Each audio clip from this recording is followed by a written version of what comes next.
20 நாட்களில் 4 லட்சம் ரூபாய் மதிப்பிலான மின் மோட்டார் கம்பிகள் திருட்டு. தண்ணீர் இன்றி ரோஜா செடிகள் காய்வதால் விவசாயிகள் வேதனை.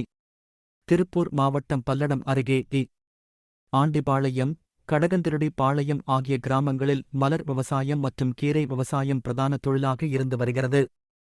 இந்நிலையில் அப்பகுதியில் கடந்த 20 நாட்களாக தொடர்ச்சியாக ஒவ்வொரு விவசாயத் தோட்டத்தில் பொருத்தப்பட்டுள்ள மின் மோட்டார்களுக்கு பயன்படுத்தப்படும் மின் கம்பிகளை மர்ம நபர்கள் இரவு நேரங்களில் திருடிச் செல்லும் சம்பவம் தொடர்கதை ஆகி வருகிறது. ஆண்டிபாளையம் பகுதியைச் சேர்ந்த விவசாயி சங்கர், ஆறுமுகம், ராஜேஸ்வரி, ரமேஷ்குமார், கார்த்தி, கோபால், வெங்கடாசலம், தங்கவேல், ரவிச்சந்திரன், சுரேஷ்குமார் ஆகியோரின் தோட்டத்தில் இருந்து சுமார் 4 லட்சம் ரூபாய் மதிப்பிலான மின் மோட்டார் கம்பிகள் திருடப்பட்டுள்ளது. இதுகுறித்து பாதிக்கப்பட்ட விவசாயிகள் அவினாசிபாளையம் காவல் நிலையத்தில் புகார் அளித்துள்ளனர்.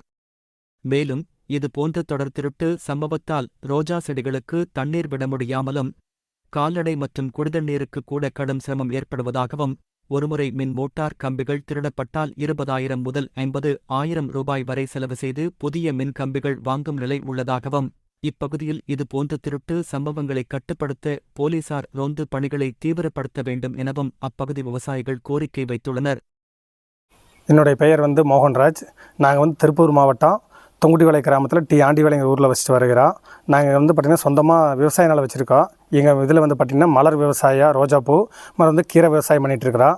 கடந்த 20 நாளாக பார்த்திங்கன்னா இந்த ஊரில் மின் மோட்டருக்கு பயன்படுத்துகிற ஒயர் திருட்டு போயிட்டுருக்குது. நேற்று பார்த்திங்கன்னா எங்களுடைய மோட்டரில் ஒரு 50,000 மதிப்பு இருக்கிற ஒயர் வெட்டிட்டு போயிட்டாங்க.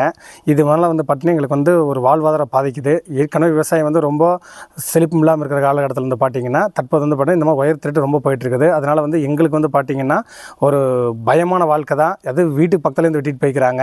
இதன் காரணம் பார்த்திங்கன்னா காவல்துறை நிறைய அதிகமாக ரோந்து பண்ணி இது வருங்காலத்தில் இந்த மாதிரி நடக்காத அளவுக்கு எங்களுக்கு உதவி பண்ணுமாறு காவல்துறை கேட்டுக்கொள்கிறேன். இப்போ 20 நாள்ல இங்க எத்தனை விவசாய தோட்டத்துல இந்த மாதிரி காணாம போயிருக்கு, எத்தனை லட்சம் மதிப்பிலான ஒயர் காணாம போயிருக்கு, இது சம்பந்தமா புகார் கொடுத்துருக்கீங்களா? காவல்துறையில என்ன சொல்றாங்க? கடந்த 20 நாளுக்கு மேலே பார்த்தீங்கன்னா எங்கள் பக்கத்தில் இருக்கிற தோட்டத்தில் சேர்த்து ஒரு 7-8 தோட்டத்தில் போயிருக்குது. அது பார்த்தீங்கன்னா ஒரு 4 லட்ச ரூபா மதிப்பு இருக்கிற ஒயர் வெட்டிட்டு போய்க்கிறாங்க.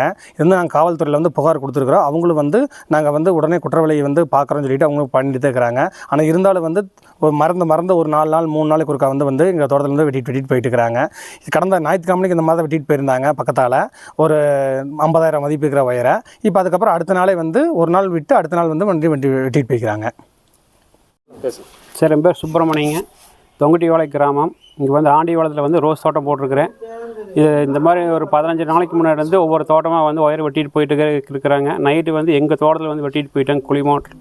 குழி மோட்டரில், கிணத்து மோட்டரில் எல்லாத்துலேயும் ஒயர் வெட்டிட்டு போயிட்டாங்க. பூச்செடிக்கு தண்ணி விடணும்.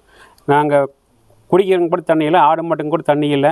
இது காவல்துறைக்கிட்ட ஏற்கனவே கம்ப்ளைண்ட் போன வாரம் கொடுத்துருக்குறாங்க. விரைந்து நடவடிக்கை எடுக்கிற மாதிரி தாழ்மையுடன் கேட்டுக்கலாம். வேறுன்னு சொல்லணும்.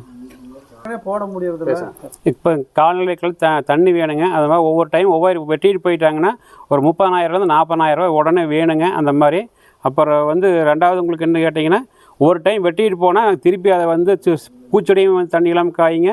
அப்புறம் திருப்பி ஆள் பிடிச்சிட்டு செட் பண்ணுறதுக்கு 1 வாரம் ஆகிருக்கு. 1 வாரத்துக்கு மேலே எங்களால் ஒன்றும் பண்ண முடியாது. எங்களுக்கு அந்தளவுக்கு வாழ்வாதாரம் இல்லை. உடனடியாக நாங்கள் ஸ்டெப் எடுத்து பண்ணுறக்கு. அதனால் சரி, நீங்கள் ஏதோ முடிஞ்ச அளவுக்கு எங்களுக்கு குயிக்காக இந்த மாதிரி குற்றவாளிகளுக்கு கைது பண்ணி நடவடிக்கை எடுத்து தர மாதிரி கேட்கலாம்.